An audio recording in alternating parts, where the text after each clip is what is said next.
धर्मशाला को लेके। और एक सबसे बड़ी बात, 50,000 लोगों की जनसंख्या में हमारे ही पाल समाज ने अपनी ही सक्षमता के अनुसार 2016 में जयंती की थी और एक डिमांड पूर्व मुख्यमंत्री मनोहर लाल खट्टर जी से रखी थी कि हमें एससी में शामिल किया जाए, और वो डिमांड आज तक लटकी हुई है। और मुझे पूर्ण विश्वास। जी सर, बताएं क्या मुख्य उद्देश्य है प्रेस वार्ता का आज?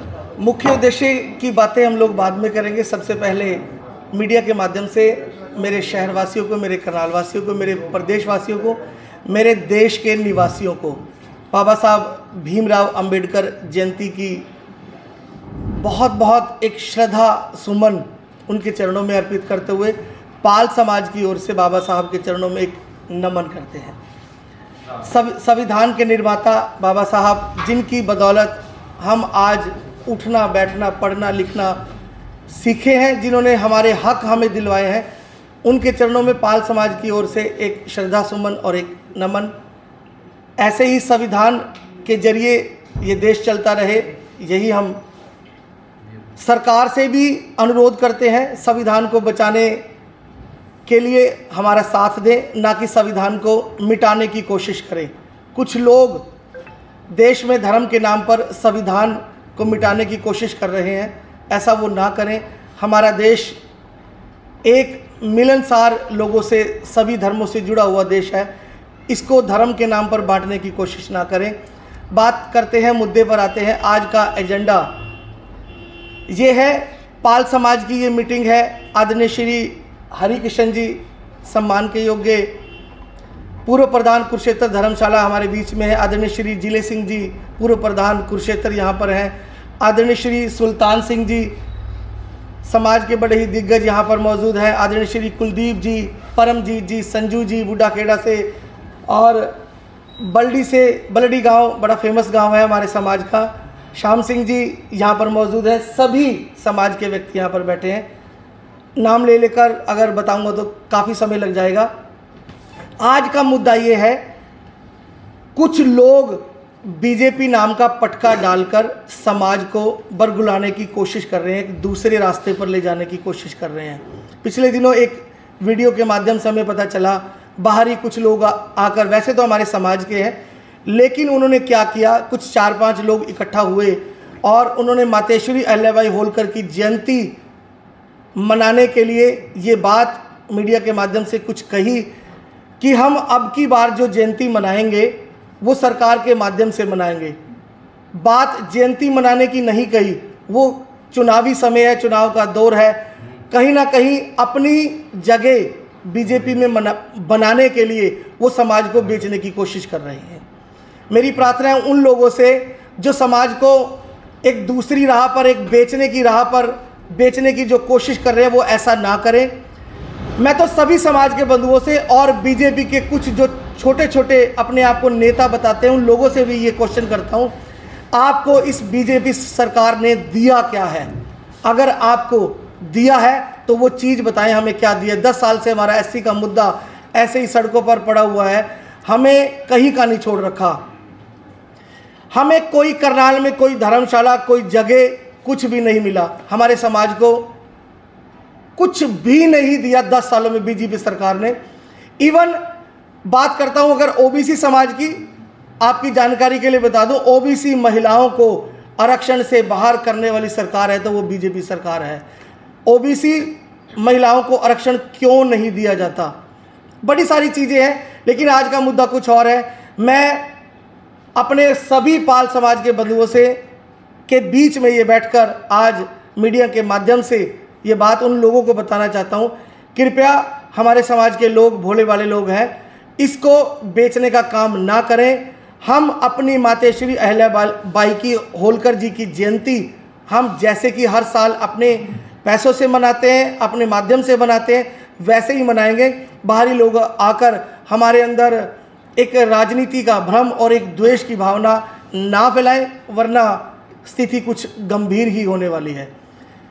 बड़ी इंतज़ार कर रहे हैं लोग कि कब चुनाव का दिन आए और कब वोट की चोट लगे, तब आप लोगों को बताएंगे कि हम लोग क्या है, ये समाज क्या क्या करने वाला है।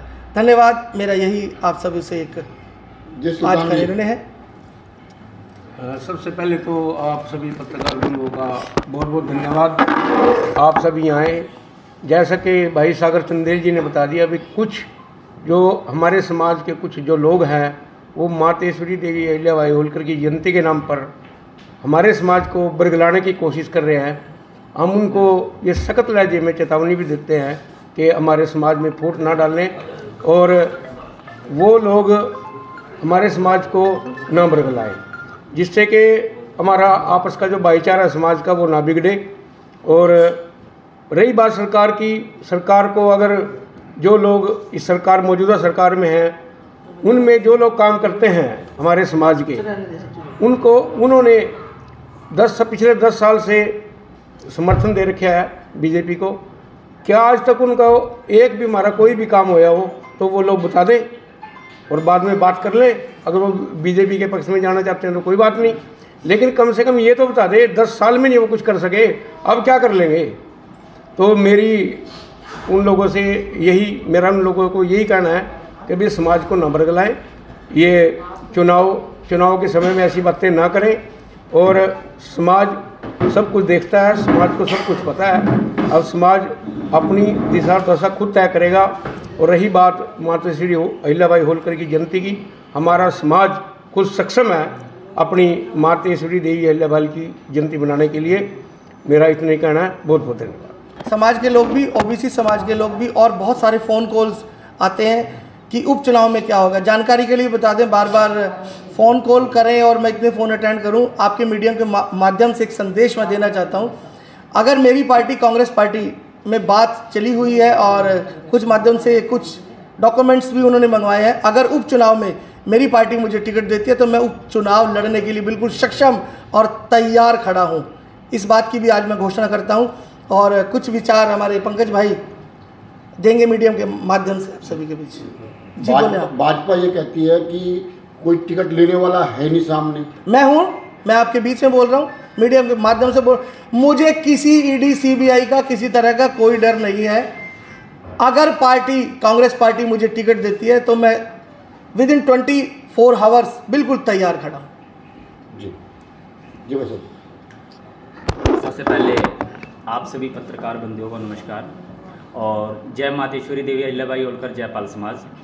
और आज बाबा साहब अम्बेडकर की जयंती है, उन्हें भी मैं श्रद्धासुमन अर्पित करता हूं। और रही विषय की बात, विषय ये है कि कुछ समय पहले 2 से 4 दिन पहले हमारे बीच में एक आप सभी छायाकार बंधुओं के माध्यम से कुछ हमारे करनाल के बाहर के हमारे सामाजिक साथियों के द्वारा एक विचार आए कि अब की बार पाल समाज को मातेश्वरी देवी अहिल्याबाई होलकर की जयंती के लिए अब की बार बीजेपी सरकार है जो वो सहानुभूति दिखा के अपना सहयोग देने की कोशिश कर रही है।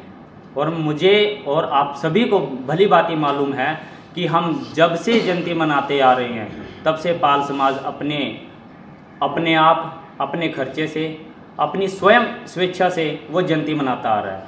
अब की बार अभी क्यों बीजेपी को ऐसा लगा कि हम साथ और सहयोग पाल समाज को देंगे? क्या कुछ चंद पैसों का साथ और सहयोग हमारे पाल समाज को देना चाहते हैं? मैं पूछना चाहता हूं कि वो नौकरियों का साथ और सहयोग मेरे समाज को क्यों नहीं देना चाहते? वो मेरे समाज को ऊपर उठाने का साथ और सहयोग वर्तमान सरकार क्यों नहीं देना चाहती?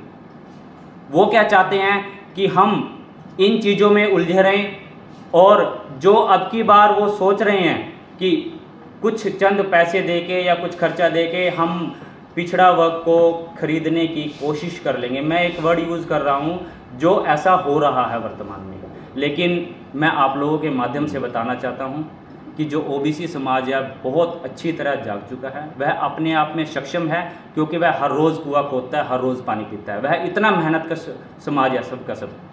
तो अब की बार परिवर्तन का समय है और परिवर्तन का मन पूरे, मैं पाल समाज की नहीं अभी तो पूरे ओबीसी समाज की तरफ से ये बताना चाहता हूँ। जहाँ भी हम जाते हैं विचार रहते हैं, अब की बार परिवर्तन करने की पूरी कोशिश है और परिवर्तन करके रहेंगे। जब वोट का समय आएगा वोट डालेंगे और वोट से चोट देने का काम जो जनता जनार्दन करती है वो अब की बार होने जा रहा है। और मैं पुनः आप सभी को और उन साथियों को भी एक संदेश देना चाहता हूं और जो हमारे वर्तमान सरकार की तरफ से एक आवाज़ समाज को बांटने का काम कर रहे हैं। मैं उनसे कृपया यही हाथ जोड़ के निवेदन करता हूं भाइयों से कि अपने समाज को बांटने का काम ना करें। जो कार्य हमारा समाज, हमारे बड़े बुजुर्ग, हमारे बुद्धिजीवी साथी आज से पहले करते हैं, वो हम अपनी स्वेच्छा से अपने अनुसार हमेशा की भलीभांति अब की बार भी करेंगे। और मातेश्वरी देवी अहिल्याबाई होलकर का जन्मोत्सव जितने बड़े धूमधाम से हर बार मनाया जाता है, अब की बार उससे भी और ज़्यादा धूमधाम से मनाया जाएगा। तो हम अपने आप में सक्षम हैं, स्वेच्छा है। मैं चाहता हूं कि वर्तमान सरकार हमें नौकरियों के बात को लेकर के और हमारे रोजगार को लेकर के, हमारे समाज को ऊपर उठाने को लेकर के कदम उठाए, हम भी उसमें साथ और सहयोग करेंगे।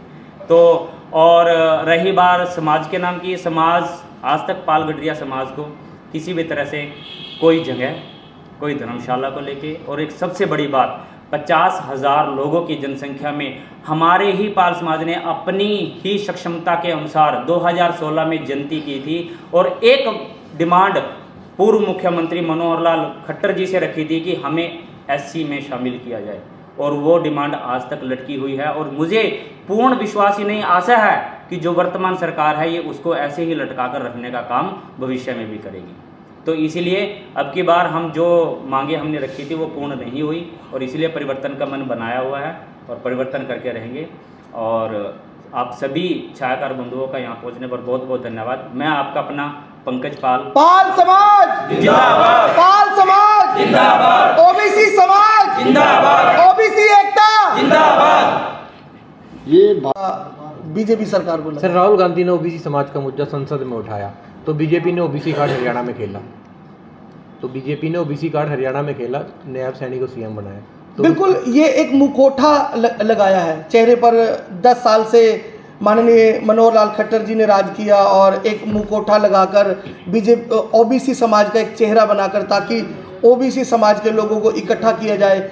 आदरणीय श्री नायब सिंह सैनी जी को एक चेहरा लगाकर भेज दिया कि ताकि ओबीसी समाज के लोगों की वोट इकट्ठी की जाए, और मैं पंजाबी चेहरा बनकर लोकसभा की टिकट लेकर लोकसभा की वोट इकट्ठी करूं। लेकिन नहीं, लोग समझदार हो चुके हैं, पढ़े लिखे बच्चे, अब वो बच्चे बड़े हो चुके हैं, सक्षम है इस चीज़ में, सोचने समझने की शक्ति आ चुकी है। अब की समाज को कोई बेचने का काम नहीं करेगा, बड़े तैयार लोग बैठे हैं। लोकसभा की और विधानसभा की टिकट मिलने के बाद कहीं ना कहीं एक बड़े बड़े प्रोग्राम होते हैं, वहाँ पर बड़ी बौछार होती है कि विकास इतने करा दिए। अब जरूरत ही नहीं रही, अब तो पार्टी को इतनी लाखों वोटों से जिताया जाएगा। बहुत सारे विकास हुए हैं करनाल में, आप लोग सारा दिन विकास ही देखते हैं। मेरे को तो पता नहीं वो विकास रहता कहाँ पर है, उसका एड्रेस क्या है, ना जाने वो कहाँ मिलेगा विकास। ये सब आपको मालूम है कि विकास अभी पैदा ही नहीं हुआ है, और शायद पैदा भी नहीं होगा। तो इन बातों पे चर्चा ना करें तो अच्छी बात होगी। नहीं, आप विकास कह रहे पैदा ही नहीं हुआ अब तो, परंतु त्यागी और तपस्वी और त्याग की मूर्ति अगर कहा तो संजय भाटी को कहा गया। मैं उन तथ्यों पर बात भी करना चाहूँगा। जिस रास्ते पर हमने जाना नहीं उसकी बात ना करें। बात अभी छोटे से विकास की हो रही थी। अभी कमल मिड्डा जी ने एक विकास दिखाया कल्पना चावला में, जहाँ पर लोग सुबह 3-3 बजे ईंट के नीचे अपनी पर्ची रख कर जाते हैं, एक अल्ट्रासाउंड और एक्सरे की मशीनों के लिए कि हमने कराना है। कितना बुरा हाल है, वहाँ विकास अभी जन्म ले रहा है। बहुत सारी चीज़ें हैं, अगर मैं बताने लगूँ तो ये इतनी प्रॉपर्टी आइडिया और ये इतनी हरासमेंट लोगों पर की जा रही है, वहाँ पर भी विकास धीरे धीरे पैदा हो रहा है। इन बातों पर आज ये चर्चा नहीं है, लेकिन वोट की चोट से बताएंगे कि चर्चा क्या होने वाली है।